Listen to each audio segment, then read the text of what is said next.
mesdames et messieurs, bienvenue. Cette fois-ci, nous allons aborder les dessous des cartes avec Jean-Marie Kassamba. Comment vont les mondes? C'est les thématiques que nous allons développer ce matin avec Jean-Marie Kassamba, éditorialiste de Télé 50. Jean-Marie Kassamba, bienvenue. Merci et bonne semaine. Merci. On est presque mercredi, hein? Mercredi, oui. Oui. Alors, comment va le monde? C'est les dessous des cartes de ce mercredi. Comment va le monde? Nous allons aborder cette thématique avec Jean-Marie Kassamba, éditorialiste de Télé 50. Mesdames et messieurs, la guerre en Ukraine. Fachi Aokatanga, le 1 an du gouvernement Samalou Kondé. Eh bien, nous allons accorder la parole à Jean-Marie Kassamba. La première question, ça va? Comment vous allez? Moi, je vais très bien. Je vais très bien. Vous présenter cette image du colonel Amadi de la Guinée. Doumbouya qui a interpellé les investisseurs pour pouvoir construire les usines de transformation sur place. Suivez d'abord.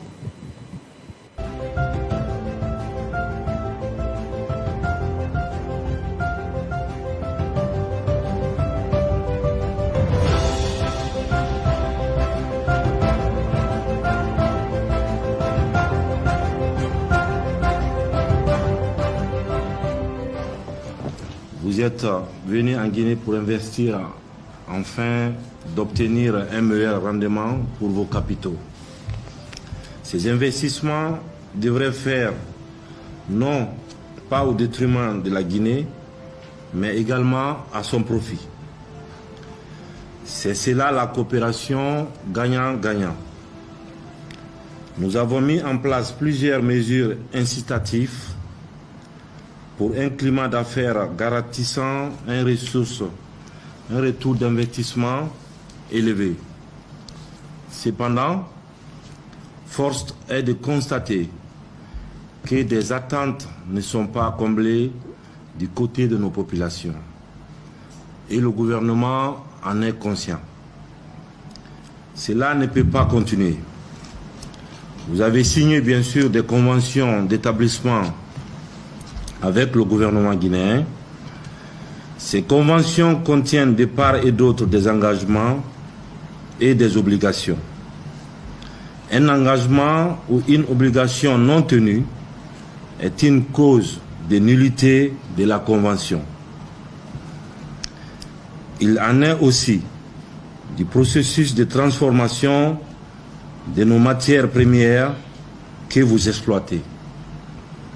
Désormais, leur transformation sur place devient incontournable. C'est un impératif et sans délai. Plusieurs conventions mentionnent le raffinage sur place. Ces engagements sont lettres mortes aujourd'hui. Pour ce faire, j'instruis le gouvernement de faire une évaluation des conventions par des cabinets spécialisés, de manière à rétablir l'équité des relations entre vos sociétés et la République de Guinée. Il ne s'agit pas de remettre en cause les engagements pris par la Guinée, mais il s'agit de faire en sorte qu'aucune des parties prenantes aux différentes conventions ne soit fondamentalement défavorisée dans la répartition des revenus issus de l'exploitation de nos ressources naturelles. Pour y arriver, le gouvernement prendra toutes ses responsabilités afin de faciliter la mise en œuvre des usines de raffinerie en République de Guinée. L'État jouera tout son rôle afin de créer les conditions de développement d'un corridor de prospérité. La transformation de la bauxite en alumine ne doit pas se limiter seulement à la mise en place des usines de raffinerie. Toutes les matières premières et produits rentrant dans la transformation doivent être produits sur place. C'est seulement à ce prix que nos ressources naturelles seront un levier de développement pour nos populations. Le gouvernement est conscient de la complexité d'un projet de construction de raffineries d'aluminium en Guinée. Cependant, le respect des conventions de base reste pour nous non négociable. C'est pour cela qu'un comité sera prochainement mis en place pour proposer aux compagnies minières qui se mettront ensemble pour la construction des raffineries en Guinée. Au cours des discussions, un chronogramme, je dis bien un chronogramme détaillé et précis, dont le gouvernement sera le garant du respect des délais contractuels, devrait être signé entre toutes les parties prenantes. Tout manquement au respect des délais de construction des raffineries se traduira par des pénalités requises. En dépit du boom minier du secteur bauxitique, force est de constater que les revenus escomptés sont en deçà des attentes. Vous et nous ne pouvons plus continuer à ce jeu de dupes qui perpétue une grande inégalité dans nos relations. Il faut la corriger et c'est maintenant. Je vous invite à cette démarche qui devient un impératif catégorique et non négociable. Et ce, avant la fin du mois de mai. C'est-à-dire, on est en avril, c'est d'ici la fin du mois prochain. Je veux, Monsieur le Premier ministre, qu'on me réponde sur ça. Je vous demande de revenir auprès du ministre des Mines et de la Géologie avec des propositions, un projet, un chronogramme précis de construction de raffineries d'alumine en République de Guinée. Le gouvernement n'hésitera pas à prendre ses responsabilités pour rétablir l'équilibre. Par ailleurs, j'instruis le ministre des Mines de prendre les dispositions pour accompagner à s'organiser en groupe dans un meilleur délai qu'il vous communiquera. Alors je compte sur vous, je compte bien sûr sur votre bonne foi. Je vous remercie.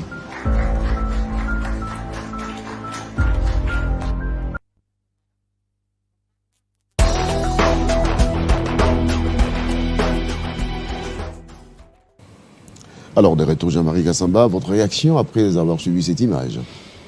Écoutez, je pense que cette déclaration, pour un Africain, c'est une renaissance des dirigeants. Ça me rappelle deux discours. Le premier discours, c'est celui de Joseph Kabila à Lualaba, lorsqu'il y avait la conférence minière, avant la promulgation du code minier. Effectivement, il avait constaté que il y a beaucoup de mines qui sont exploitées chez nous. Ces minerais sortent chaque jour. Si vous allez à Kasumbalesa, vous allez voir les tracts qui sortent. Si vous êtes sur la route de Likasi, vous allez voir des tracts qui montent avec des minerais. Et tout au long, c'est la misère. Et il avait insisté à cette époque-là qu'il faut qu'il y ait une production gagnant-gagnant, qu'il faut qu'il y ait de la transformation localement. Il y avait à cette époque-là, avec Mouyège, la mise en place de cette bourse où on doit vendre les minerais par les creuset artisanaux, à quelques kilomètres de Kolwezi, pour que les autochtones, c'est-à-dire les Congolais, se retrouvent aussi dans l'exploitation minière. Jusqu'à aujourd'hui, nous ne faisons que exporter de matières brutes, sans transformation. En Guinée, il n'y a que la bauxite et un peu quelques minéraux, les diamants un peu, mais chez nous, il y a autant. Vous savez, le tableau de Mendeleïev, eh bien, on a même explosé ces tableaux de Mendeleïev, avec autant de minéraux que nous avons chez nous. La promulgation du code minier par Joseph Kabila, il parlait comme ces généraux devant le minier, ici au Palais de la Nation. Plus de 10 heures. Mamadou Doumbouya. Mamadi Doumbouya. Oui, oui. Ici au Palais de la Nation. Et tous les majors étaient là. Les Chinois, les Européens, les Américains, ils étaient là autour de Joseph Kabila. Ils ne voulaient pas de ces codes miniers. Et il leur parlait comme ça. Il a failli coûter de sa vie, là, payer de sa vie, Joseph Kabila. Deuxième discours, Félix Tshisekedi, toujours au Katanga, où il était scandalisé, effectivement, comme son prédécesseur, par l'inégalité dans l'exploitation de nos matières premières.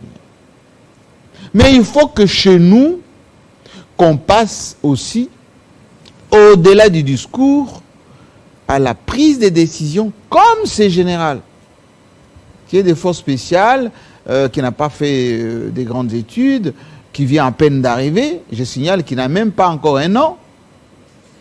Voici la décision qu'il vient de prendre.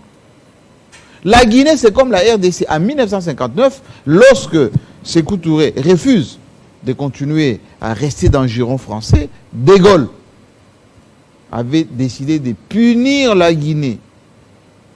Et depuis 1958, la Guinée était toujours punie. Malgré les richesses de la Guinée, quand vous arrivez à Conakry, eh ben c'est le tiers-monde. Pas d'électricité, il y a eu autant de coups d'État là-bas. D'ailleurs, la France, avant de partir, avait même démonté les imprimantes. Les coopérants, d'un jour à l'autre, ils sont partis. Ça a même fait remise et reprise avec les nationaux pour qu'ils soient désorganisés. Quand ces messieurs, qui travaillent d'ailleurs pour les troupes, pour la Légion étrangère de la France, c'est de là où il venait. Il prend une décision comme ça, c'est une prise de conscience d'un dirigeant africain. Parce que le minier qui arrive chez nous, que ce soit les Chinois, les Européens, là je mets tout le monde dans le même sac. Ils viennent pour prendre, pétrolier y compris, ici à Mwanda, pour prendre et partir sans transformer. Mais il nous appartient à nous, Congolais, dans le code, dans les partenariats qu'on signe avec eux, de prendre nos responsabilités, de faire comme ça se fait partout dans le monde. Pourquoi la Chine et comment la Chine s'est développée? C'est en exigeant que quand un Européen, un Américain vienne installer son usine en Chine, il s'engage à transférer la technologie là-bas. Ça s'est passé comme ça pendant 20 ans. Et pendant les 20 ans, les Chinois ont commencé à s'approprier ces technologies, à créer leurs propres entreprises, à produire leurs propres produits sur base des modèles des Européens. Moi, j'ai travaillé avec des Chinois quand j'étais étudiant en France, etc. Et ces Chinois ne faisaient que prendre des photos. Photos. Moi, je pensais, pourquoi ils prenaient des photos comme ça? Eh bien, ils prenaient des photos de manuels d'utilisation, de la manière dont les Européens fabriquaient les histoires. Ils sont partis là-bas, ils ont commencé par copier, et aujourd'hui, ils transforment, ils font leurs prototypes à eux. C'est ce que nous devons faire. Nous ne pouvons pas passer le plus clair de notre temps à mettre à disposition notre patrimoine, à la disposition de ces gens-là, et ils viennent, ils prennent, et ils s'en vont avec. Ils nous payent à peine 5%, 10%. C'est l'occasion ici d'interpeller notamment les gens de chez moi, là, au Kasaï, qui font beaucoup de bruit. Mais l'amiba, parce qu'on en parle souvent de l'amiba, est-ce qu'on a des usines de traitement de diamants à l'amiba? On prenait le diamant brut depuis les temps de Mobutu jusqu'à maintenant. On envoyait en Belgique, on envoyait Anvers, oui, on envoyait en Belgique, on envoyait aujourd'hui ça va en Inde, ça va en Israël. Nos trafiquants là, à l'époque, les Fonchi, les Kansebou, tous ces gens-là, les Koussatanzi, ben, ils prenaient ces diamants bruts. Ils n'étaient que d'ailleurs des intermédiaires, parce que le vrai propriétaire de ces diamants, c'était des Blancs. Et les Blancs, quand ils sont partis, ce sont les Libanais et les Indiens qui sont venus, qui gèrent là, ces comptoirs, notamment là-bas. Joseph Kabila est venu, il a mis la seule société qui est là-bas, c'est Sassim, du côté des Miabi là-bas. Qu'est-ce qui a empêché qu'on mette d'autres sociétés pour exploiter? Parce que les minéraux chez nous, il y en a plein. Il y a même des kimberlites là-bas. D'Emboujema jusqu'à Kananga. Il y a la chaux, il y a beaucoup de minéraux. Même les cuivres. À Moupompa là-bas, il y a des cuivres là-bas. Il y a les cuivres. Et on dit toujours l'Amiba, comme si l'Amiba seule pouvait être la seule société qu'on peut créer là-bas. On peut créer beaucoup de sociétés au Kasaï, comme ce qu'on voit au Katanga aujourd'hui. Pour revenir au Katanga. Mais on fait trop de débats autour de ce qui se passe au Katanga. En réalité, c'est quoi? Nous-mêmes, les Congolais, quand Joseph Kabila a libéralisé le secteur, nous prenons les carrés miniers, nous donnons aux étrangers, aux Libanais, aux Indiens. C'est eux qui exploitent. Et nous, soi-disant, nous avons des carrés miniers. On nous donne une petite partie. Il y a aujourd'hui les gens des familles qui se sont transformés en miniers, qui n'ont aucune connaissance de certains miniers. Qu'est-ce qu'ils arrivent là-bas? Ils cherchent un carré, ils prennent ces carrés, au lieu de l'exploiter en leur propre nom, ils vont chercher un Libanais, un Indien, ils donnent à cet Indien, et l'Indien va faire quoi? Il donne 5%, 3%. L'Indien prend la matière brute, il expose. L'Indien va même avec ses titres à Londres, dans des bourses de valeur, fait de la spéculation. C'est que l'autre avait dit, la fois dernière, l'ancien PCA, on spécule avec nos propres titres miniers. Il est temps que nos dirigeants prennent ces types de décisions. Ce n'est pas compliqué à prendre. Quelqu'un dirait, en parlant ici, le colonel Mamadi Doumbouya a signé son arrêt de mort. Ben non, mais on meurt toujours une fois. Il finira bien par mourir un jour. Au moins, il va mourir de la plus belle mort, comme Kadhafi. Mais il a pris une bonne décision. Est-ce que vous trouvez que c'est normal que c'est nous-mêmes, Congolais, ici à Mwanda, on a beaucoup chanté pour un eau profonde des bananes, pour un eau profonde des bananes. Tu sais qu'il y arrive, il concrétise, il va là-bas, il pose la première pierre. Les gens de Dubaï attendent maintenant que ça commence le travail. Qu'est-ce qu'on trouve comme situation, M. Tchibassou? On ne le dit pas assez. Pourquoi ça traîne? Pourquoi ça traîne? Nos propres compatriotes qui ont acheté des terrains tout autour font de la spéculation maintenant. Ils veulent vendre ces portions de terre à des prix exorbitants parce qu'il faut les désintéresser pour que ces coins reviennent à l'État, pour que l'État mette à la disposition des gens de Dubaï, à la DP, pour faire ce port en eau profonde. Est-ce qu'on aime ce pays? Et quand Félix Tshisekedi ne va pas voir les travaux commencer ou avancer, on va dire il n'a rien fait. Mais quand on s'est arrangé pour aller acheter ces terrains qu'on ne va même pas mettre en valeur pour l'essentiel, parce que moi quand je vais à Mwanda là-bas, il y a plein de gens qui ont des terrains partout, ils n'ont jamais rien construit là-bas, rien.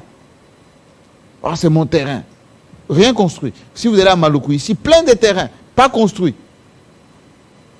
Mais si vous touchez, je vais faire une exploitation, ben, au tribunal directement. Ah, il a touché à mon terrain. On est comme ça, nous les Congolais. Ces projets de Mwanda, ici, j'alerte. Ça traîne parce que il y a de la spéculation chez nous, Congolais. Et je parle en connaissance des causes parce que je suis ces dossiers avec des gens qui travaillent. Alors, et moi, j'ai conseillé que l'État, sur base de la loi Bakajika, exproprie ces gens. Même s'ils ont des titres, parce qu'il paraît que les titres c'est inattaquable, etc., eh bien l'État est souverain. L'État peut dire, messieurs, on vous donne un forfait, d'autant, vous voulez ou vous ne voulez pas, c'est l'État. Comme on a fait ici à Temena ici, où les gens avaient squatté, là, quand Joseph Kabila voulait faire l'hôpital du cinquantenaire, ou là où il y a les musées aujourd'hui. C'était parcelle de oui, ben, dès qu'ils avaient mis leurs sous dedans, ben, ils ont perdu ça. La même chose ici à Kinshasa, la baie d'Engaliema ici. On est en train de faire du chantage à Ngobila et au gouvernement de la RDC. On veut faire une espèce de marina, on ne peut pas le faire parce que les gens qui ont les terrains tout au long du fleuve, eh bien, ils font de la spéculation. C'est cela la réalité de notre pays. Et donc, les dessous des choses que les gens ne comprennent pas, c'est que quelquefois, ce n'est pas souvent la faute aux dirigeants. C'est la faute à nous, Congolais. Parlons de cela, ça me rappelle cette annonce faite par le chef de l'État, par par le truchement de son ministre de l'Industrie pour la fabrication de batteries en RDC. Oui, Paluku, oui. Paluku, où en est-on? Ben, ça traîne. On est tout le temps dans les formalités, nous. On est tout le temps dans les formalités. Et vous savez que ces Guinéens ici, Mamadi Doumbouya, ils risquent de faire le miracle comme ce qu'on a vécu en Guinée équatoriale. Didier Boudimbo, ministre de Ouagadougou, vient de faire un séjour en Guinée équatoriale. Il était époustouflé. Moi, je connais Guinée équatoriale, j'y allais, c'était un grand village. Vous arrivez dans la capitale, vous avez l'impression à Malabo comme si c'était un grand village. On avait atterri à l'époque avec un avion qui s'appelait Swissair, mais sur quasiment de la terre. Aujourd'hui, c'est ultra moderne, seulement avec le pétrole. On peut parler de Congo-Brazzaville ici. L'aéroport de Pointe-Noire ou l'aéroport de Brazzaville, ça n'a rien à voir avec nos aéroports à nous. Même l'aéroport d'Olombo. Oui, Olombo là-bas, du Chez côté de Sassou. Oui, chez Sassou. Ça n'a rien à voir avec nos aéroports. Pourquoi ils peuvent faire ça? Ils n'ont que le pétrole. Mais nous avons tout. Nous avons tout. Il faut qu'à un moment donné, qu'on prenne des vraies décisions impopulaires. Impopulaires. Mais vous allez vous mettre sous le coup les institutions de Bretton Woods. Écoutez, est-ce que ce sont les institutions de Bretton Woods qui donnent à manger à la population? Citez-moi un seul pays au monde qui a été développé avec la Banque mondiale et le Fonds monétaire international. Ça n'existe pas. D'ailleurs, ils n'ont pas été créés pour ça, ces institutions de Bretton Woods. C'était créé après la Deuxième Guerre mondiale pour reconstruire l'Europe, d'abord, détruite par la guerre, par l'Allemagne, etc., avec ce fameux plan Marshall, et accessoirement faire du renforcement des capacités dans des pays du tiers-monde. L'Argentine a beaucoup souffert de ces gens-là. Le Brésil a beaucoup souffert de ces gens-là. Je peux vous en citer plein de pays. Ils viennent d'abord, ils vous prêtent de l'argent, qui vous donnent à compte-gouttes, et vous mettent le service de la dette, qui vous met la corde au cou. Aujourd'hui, nous sommes presque à 8 milliards, on commence à se rendetter de nouveau. Est-ce qu'il y a un changement au sein de la population? Non. Mais pourquoi, dès qu'un chef d'État africain prend le pouvoir, la première des choses, c'est se mettre en programme avec les institutions de Bretton Mais Woods? c'est leur exigence pour vous tenir. Parce que votre capacité à œuvrer sans eux fait échapper les chantages. Vous savez, quand Joseph Kabila a levé l'option de 9 milliards de dollars avec les Chinois, il a commencé à se créer des problèmes. Mais il a maintenu. Ni t'étais cet argent des Chinois, on n'aurait jamais fait des choses à titre personnel. Les 5 chantiers aujourd'hui... on n'aurait jamais rien fait. avec Les engins félicité par la population Mais bien congolaise qui évidemment. dit au moins on avait vu les infrastructures. Mais les engins qu'on a eu tout neufs, en masse, pour une fois, les chantiers qui étaient lancés partout, au même moment, c'est parce qu'il y avait ces soubassements-là. Et il a maintenu les caps. Ces grands boulevards qu'on a ouverts, les ponts de Luangue, tout ça, c'était sur base de cet argent.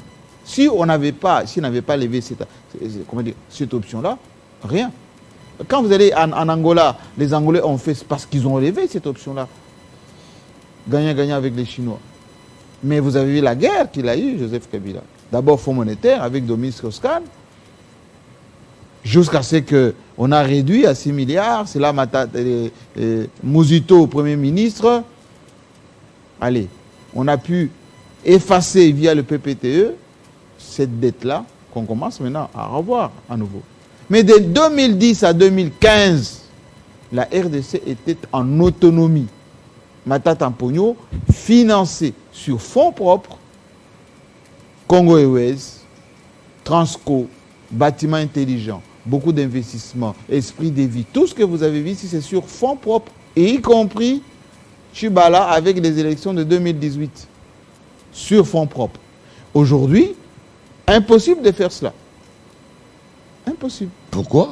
Mais parce que nous n'avons plus de la liquidité suffisante et la marge de manœuvre suffisante. Même pour le recensement, on sera obligé de se référer à nos amis.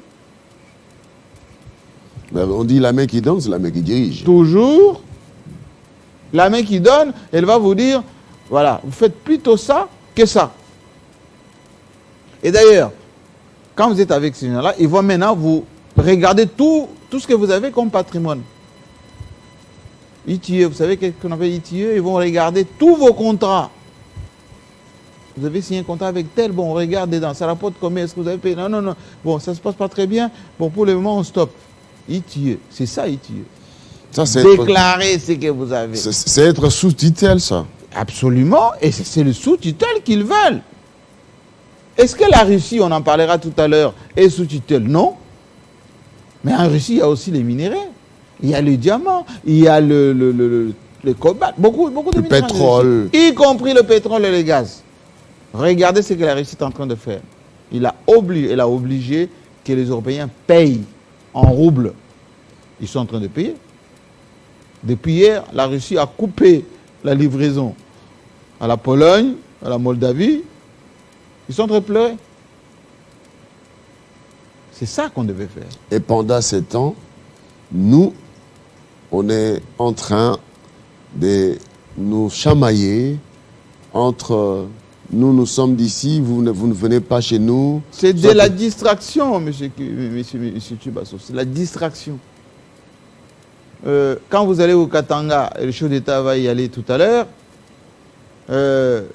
si vous voyez un Katangais, un Kassaïen, est-ce que vous pouvez faire la différence? Pas du tout. C'est le même peuple. Il y a même des Kassaïens qui parlent un Swahili raffiné, parce que leur père, les grands-pères étaient nés et grandis là-bas. Et d'ailleurs, ils viennent tous des Sangalubango là-bas. Ceux qui viennent de faire comme, soi-disant, conférence sur la paix, c'est inutile de mon point de vue. On peut parler entre nous, c'est pas un problème. Inutile pourquoi? Mais parce que on est resté dans la superficie. On est resté pour parler des choses qu'on connaît profondément. Qu'est-ce qu'on connaît profondément?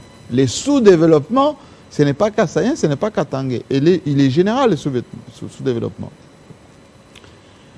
La duplicité entre les Kassaïens et les Katangais, la duplicité, elle est la même. Qu'est-ce que ça veut dire? Au Kasaï, on laisse les étrangers, les Libanais, les Indiens, puiser le diamant au détriment des enfants. C'est pour ça que ces enfants fuient. Au Katanga, c'est la même chose. On laisse aux Chinois, aux Indiens, aux Libanais exploiter les mines ou les minéraux qui sont là-bas, au détriment des enfants. Ces enfants sont dans l'exploitation artisanale. On les pourchasse même d'ailleurs. Si on inversait les choses, on dit l'exploitation doit revenir aux nationaux, comme Mandela l'avait fait en Afrique du Sud. On a créé les Black Power, Afrique du Sud, du côté financier. En Afrique du Sud. Ceux qui nous suivent en Afrique du Sud, ils savent que quand vous allez à Soweto, vous allez voir des Noirs avec des supermarchés, avec des magasins, avec des entreprises, avec des banques, à Soweto, en Afrique du Sud. C'est ce que les Sud-Africains ont fait noir quand ils sont arrivés. L'ANC, quand ils avaient le pouvoir, c'est ce qu'ils ont fait. C'est ce que l'IDPS devait faire. Donner le pouvoir financier. Créer, comme disait le président Tshisekedi lui-même, des Congolais millionnaires. Qu'est-ce que ça veut dire? Ça ne se limite pas seulement dans le discours. Il faut donner des marchés aux vrais entrepreneurs qui doivent être contrôlés. Alors, ça me rappelle cette loi votée à l'Assemblée nationale il y a quelques années, c'est en 2015, la loi sur la sous-traitance, oui, qui devait permettre aux Congolais de bénéficier de la sous-traitance dans les secteurs miniers, bénéficier, oui, de beaucoup d'argent, oui, qui n'est toujours pas d'application. On ne vulgarise pas là-dessus. Mais c'est ça la duplicité, M. Tubasso. La duplicité de nous, c'est quoi? Les étrangers eux-mêmes, ils créent leur société de sous-traitance. Au lieu que ce soit une société congolaise, c'est une société étrangère avec des fonds étrangers. Les Congolais n'est là que par avant. Parce que les Congolais ne peuvent pas créer ces sociétés, ils n'ont pas le fonds de départ, ce qu'on appelle le capital social, pour commencer. Ensuite, ils n'ont pas l'expertise de gestion. Il faut des cabinets de gestion qui peuvent même gérer ces entreprises à la place des Congolais qui sont des jouisseurs en grande partie. Donc, vous mettez des centres d'affaires qui gèrent avec des cabinets de comptabilité, qui gèrent ces sociétés. Au fur et à mesure, vous formez des managers. Moi, j'enseigne l'entrepreneuriat. Vous formez les managers qui peuvent reprendre le relais. C'est comme ça, quand vous allez aux États-Unis, vous allez en France, vous allez au Japon, vous allez trouver qu'il y a beaucoup de chambres de commerce qui forment les managers. Chez nous, la plupart de nos chambres de commerce, c'est pour faire des petites fêtes entre des membres, voilà, faire les musiquis. Nous devons avoir une culture capitalistique, basée sur l'argent. Pourquoi les gens s'attaquent au... Voilà, il y a les Indiens qui viennent installer des magasins partout. Mais ces Indiens, ils trouvent plus de 100 millions d'habitants qui consomment. Vous dites qu'il n'y a pas d'argent. Mais ces Indiens ont installé des magasins partout, y compris dans nos petits villages. Ces marchandises tournent quand même. Pourquoi ça tourne? Parce qu'il y a des gens qui consomment. Pourquoi nous-mêmes, Congolais, on ne peut pas le faire? J'ai toujours donné l'exemple d'ici à Kimpoanza, quand je vais pour rétaper mes vieilles voitures. Vous trouvez des Nigériens qui viennent de chez eux, ici au Nigeria. Ils arrivent à Kinshasa, avec rien. Au bout d'un certain temps, ils prennent nos véhicules qui sont tombés en panne, ici. Ils dépiècent ces véhicules, ils lavent les pièces, ils les mettent sur les étagères. Les Kinois vont là-bas, ils achètent ces pièces, ils mettent sur leur véhicule. Ils donnent l'argent aux Nigériens. Le Nigérien, il vend autant comme ça, il récupère même des épaves, il fait un commerce. Au bout de 3 mois, il prend le même argent, il va à Dubaï. Ils achètent des pièces standards. Fabriquées à Dubaï, fabriquées en Chine, deuxième qualité ou troisième qualité. Ils reviennent avec les petites décorations des véhicules. Toujours à Kimpoanza. Ils commencent à vendre. Ils importent des moteurs d'occasion d'Europe. Ils commencent à vendre. Si vous allez aujourd'hui, ici à Kinshasa, à Kimpoanza, vous allez trouver toutes les avenues sur presque 1 kilomètre que des Nigériens. Ils ont même installé leurs églises, ils ont même épousé nos filles. C'est la même situation que vous allez trouver à l'Est. C'est la même situation que vous allez trouver à Kasumbalesa. C'est la même situation que vous allez trouver à Lufu, où les Angolais traversent avec les produits de chez eux, ils vendent chez nous. Ils prennent nos dollars, ils vont avec là-bas. C'est la même situation que maintenant, vous allez trouver à Rumangabo, à Runyoni, à Kasindi. À Ariwara. Surtout Kasindi, où il y a maintenant les shillings. Pas les francs congolais, shillings, qui s'échangent là-bas. Est-ce que c'est de la faute aux Ougandais? Non, c'est de notre faute. Donc, ce qu'a dit Amadi Doumbouya, s'adressant à ces investisseurs, ce sont les mêmes Chinois, si vous regardez dans ces images, le même Chinois, les mêmes Européens, le même Libanais qui sont chez nous.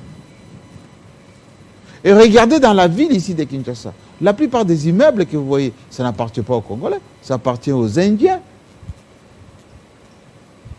Les familles congolaises, leur papa meurt, un Indien vient avec un avocat congolais, entre dans la famille, les 2 membres de la famille font un faux procès. Ils vont au tribunal, on corrompt le procureur ou les juges qui donnent raison à un des membres. Et on dit, voilà, il faut maintenant vendre la parcelle. On prend la parcelle, on vend à qui? À l'Indien. L'Indien a financé le procès, il a acheté la maison moins chère, il arrive, il détruit la maison familiale qui était, il construit un immeuble. 6 mois après, le même Congolais qui était propriétaire de la parcelle devient locataire dans un appartement. Parce qu'il a déjà bouffé l'argent que l'Indien avait donné pour acheter cette même parcelle. Allez au tribunal ici, 70% des affaires qui sont là-bas, c'est de cet ordre-là. Est-ce que c'est la faute aux Indiens? Non. À un moment donné, il faut que nous, Congolais, que nous prenions nos responsabilités. Voilà. Parlant de cela, ça me pousse à vous poser la question sur le 1 an du gouvernement Samalu Condé, le bilan. Comment réagissez-vous par rapport à une année du gouvernement Samalu Condé à la tête du pays? Écoutez, moi je pense que j'ai un peu d'affection pour ce Premier ministre. Un peu d'affection? Oui, parce que c'est un bon ingénieur. Il a fait un bon travail quand il était à la tête de la GECAMINE. Et il a accepté d'être Premier ministre non conflictuel. Il essaie de travailler du mieux qu'il peut. Mais avec beaucoup d'anicroche, comme on le dit. Il est phagocyté par les conseillers qui lui prennent des pans entiers des pouvoirs. Les conseillers? Bien évidemment. Bien évidemment. Parce que c'est quelqu'un qui ne s'exprime pas assez. Il essaie de rester républicain. La plupart des scandales que vous avez entendus, ce ne sont pas ces ministres. Il y a eu un ou deux, mais c'est souvent des gens à qui on a donné des responsabilités qui n'ont rien à voir avec l'exécutif. Quand vous allez chez nous là, vous écoutez même un de ces ministres de la Recherche, José Panda, quand il parle, on est tous des voleurs. Il n'a pas dit des membres du gouvernement qui sont des voleurs. Il a dit des conseillers sont des voleurs. Moi j'ai reçu ici Peter Kazadi, qui a dit oui, il a dit parce qu'il était un peu émotionné, mais c'est la vérité. Le Premier ministre Assama qui totalise 1 an. Mais le seul projet dont il peut se prévaloir d'une certaine paternité effective, c'est 145 territoires. 100 jours, ce n'était pas lui. Les autres projets là, c'était pas lui. Et Chile-Gelou? Oui, Chile-Gelou à peine. Chile-Gelou, 0 trou? Oui, 0 trou, c'est plus au niveau de la ville de Kinshasa. Et la rétrocession à Ngobila n'est toujours pas d'actualité. Mais il a essayé du mieux qu'il peut. Il y a eu Covid, ensuite à l'Est, la guerre, ensuite il y a eu cette affaire de volcan. Donc il a fait des choses, mais qui ne peuvent qu'être consolidées, mais qu'on le laisse travailler. Est-ce que vous savez que même sur les 145 territoires, il n'y a pas encore eu d'argent décaissé d'une manière volontariste? Jean-Marie Kassamba, je vous connais entrepreneur, très efficace quand il faut travailler. Oui. Le Premier ministre, on doit lui laisser travailler ou il doit s'imposer pour travailler. Mais il ne veut pas créer des conflits inutiles. Je suis sûr que si Jean-Pierre Bemba était Premier ministre, ou Moïse Katumbi, Premier ministre, il n'allait pas faire 1 an. Il allait être attaqué, notamment par l'IDPS, ou je ne sais pas moi. Par les conseillers. Oui. On allait dire non, mais vous voyez même Batata Mpogno, il a été attaqué par le PPRD. Par ce qu'il a appelé à l'époque des Caïmans, Batata Mpogno. Pourquoi? Parce que Joseph Kabila lui avait laissé une marge de manœuvre, pas laissée. Les prérogatives de Premier ministre étaient respectées. Et c'est pour ça qu'il a fait des choses avec une certaine autonomie. Est-ce que vous savez que beaucoup des conseillers de ministres n'ont pas de budget, pas de frais de fonctionnement? Vous allez dans des ministères, nous qui sommes de la presse, nous faisons des choses pour les ministères, mais vous n'êtes pas payés. Pourquoi? Ce n'est pas de leur faute. Moi, je milite ici pour qu'on donne les FSR à nos services d'intelligence. Ils n'en ont pas. À la NER, des MIAP, tout ça. Ce sont des gens-là qui méritent des fonds, des vrais fonds. Pas lance-pierre, non, des vrais fonds de recherche. On vous attend un travail d'investigation. C'est-à-dire que le 1 an de Premier ministre, oui, vous avez dit il a travaillé, mi-figue, mi-raisin peut-être. Mi-figue, mi-raisin, mais quelqu'un dirait, comme nous les enseignants, peut mieux faire. Mais peut mieux faire en lui laissant une marge de manœuvre. Le pauvre, il ne peut pas le dire. À titre personnel, il ne peut pas le dire. Vous voyez, mais l'excellent ministre comme Patrick Mouyaya, il a lancé les logos de la SNC. Il a fait l'habillage, etc. Mais il faut beaucoup de moyens pour qu'il rééquipe la SNC. Beaucoup de moyens. Du matériel. Les moyens ne suivent pas. Ils sont où les moyens? Moi, je suis le patron des journalistes ici à Kinshasa. Tous les journalistes se confient à moi. Ils n'ont pas le moyen. Et donc, ça vient d'où les moyens? Vous avez un ministre des Finances qui paye plus la dette intérieure des Indo-Pakistanais que les Congolais eux-mêmes. Et souvent, ils voyagent... Mais ces pratiques ont été condamnées il y a quelques années. Oui, mais il est plein dedans. Un ministre des Finances qui ne répond jamais au téléphone, qui donne jamais... voilà. Comment voulez-vous que ça fonctionne? Ça ne peut pas fonctionner. Alors, c'est-à-dire que... Alors, je vais dire les choses clairement. C'est le gouvernement parallèle qui gère le pays. Oui, affirmatif. On peut dire, voilà, le chef de l'État, il n'en veut pas, mais les gens, par excès des ailes, par beaucoup de suffisance, outrepassent même les recommandations, ils font ce qu'ils veulent et empêchent que les choses soient efficaces. Est-ce normal, j'ai suivi ce matin, normal, que le responsable de la com du président de la République, les journalistes qui travaillent pour le chef de l'État, les communicateurs de l'Union sacrée, ils se plaignent tous les jours? Il y a l'A1 du gouvernement. Pas de communication. Mais le Premier Ils ministre, n'ont pas les moyens. Premier ministre était devant des journalistes. Ils n'ont pas les moyens. Le Premier ministre a communiqué. Ils n'ont pas les moyens de communication.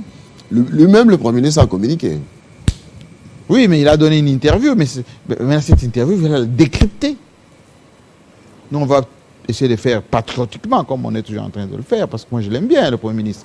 Mais tous ces gens qui aiment bien Félix Tshisekedi, tout ça, mais ils se plaignent tous les jours. Comment voulez-vous rendre efficace que le peuple s'approprie ce que le président a fait si vous ne donnez pas les moyens de communication aux gens de bonne volonté? A-t-on déjà abdiqué avant 2023 au Diban? Bon, on a fait notre temps, peut-être que, bon, on fait ce qu'on a à faire. Bon. On dit celui qui veut aller loin ménage sa monture. On ménage sa monture en bien communiquer, on ménage sa monture en faisant des choses d'une manière volontariste, etc. Les déclarations, ça ne suffit pas. Le président va arriver à Lubumbashi. Est-ce que tous ceux qui vont l'accompagner seront pris en charge? Quid? Arriver sur place, est-ce qu'il y a toute une communication, je vais dire structurée, qui est mise en place, au-delà de meetings ou quelques audiences qu'il va avoir? Quid? Moi, je vois beaucoup de gens, le président part, ils vont. Ben, arriver sur place, qu'est-ce que vous faites concrètement? Entre l'hôtel et l'endroit où il y aura des réunions, vous faites quoi? Dans la ville, vous faites quoi? Médiatiquement, vous faites quoi? C'est de cela qu'il s'agit. Il s'agit de l'ordonnancement des actions. Et c'est ça qui va aider le chef de l'État à capitaliser sur ce qu'il a fait, parce qu'il en a fait quand même des choses. Si ce n'est pas ordonnancé, si ce n'est pas bien présenté, eh ben, les gens vont toujours commencer à douter, et parfois ils doutent à tort. Allez, on va quand même parler de l'Ukraine. La Russie qui se plaint déjà des attaques sur son territoire. Mais écoutez, l'Ukraine, beaucoup de gens ne disent pas souvent la vérité. C'est que Poutine a fait une très bonne opération de communication, sécuritaire aussi. Il a anticipé sur ce qui allait lui arriver. S'il n'avait pas anticipé encore quelques semaines ou quelques mois, on allait entrer dans la Russie comme dans du beurre. Heureusement que pendant 20 ans, Poutine a bien structuré son pays militairement, a équipé économiquement, etc. Aujourd'hui, il a même détruit les armes qui ont été données à l'Ukraine par les Occidentaux. Il y avait même là-bas des camps d'entraînement avec des mercenaires, etc. Il a, d'une manière, on va dire, temporaire, diminué les dégâts. Mais c'est la coopération avec la Chine, l'Iran, la Corée du Nord, l'Inde, etc., qui vont redimensionner la géopolitique mondiale. Mais pour le moment, il a réussi son opération. Les Occidentaux qui ont vraiment misé sur la déstabilisation sont en train de... ils sont un peu à reculons maintenant. Ils sont en train de négocier en douce pour essayer de retravailler avec Poutine autrement. Tout ceci, pourquoi? Parce que Poutine avait pris des mesures. C'est ce que nous devons faire vis-à-vis des pays de la sous-région. Quand je vois les gens font des polémiques autour de ce qu'Alinguet a dit à Houston hier aux États-Unis dans une conférence en disant qu'il n'y a pas la guerre à l'Est. Effectivement, il a raison.